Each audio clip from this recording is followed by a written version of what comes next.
When you were actively managing money, you presumably were under the same pressures as other fund managers to show performance results. Right.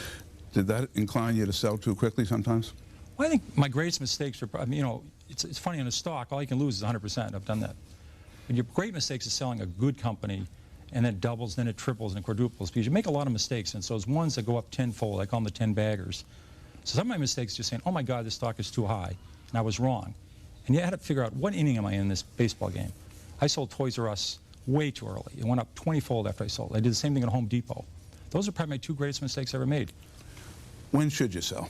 Well, you ought to find out why you bought a stock. If you're saying if it's a cyclical company and they're doing poorly, and they're doing awful, you wait till things are getting better, and they're doing terrific, and then you sell it.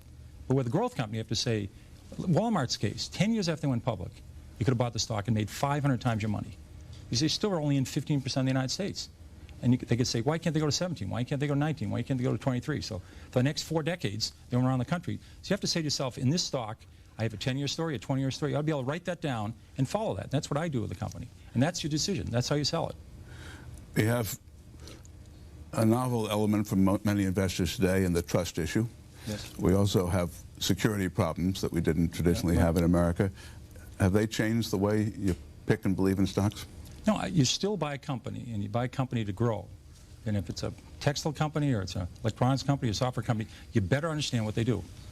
And if they do well, the stock will do well, no matter what happens to the market.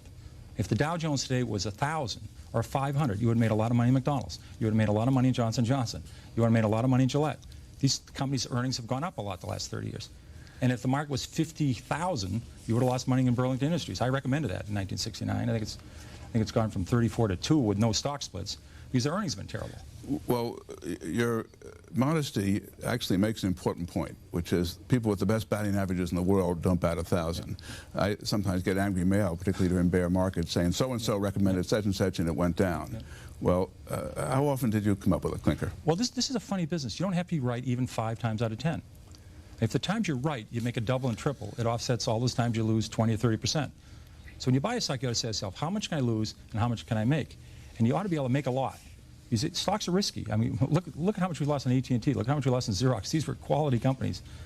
You know, you could lose a lot in a stock. So you got to say to yourself, how much can I make? Because I want to buy a stock, if I'm right, I'm going to make a double or triple. Does your own confidence ever get shaken? Every day I think the market's going to go up. You know? I keep calling a lot my company, so I keep calling the company.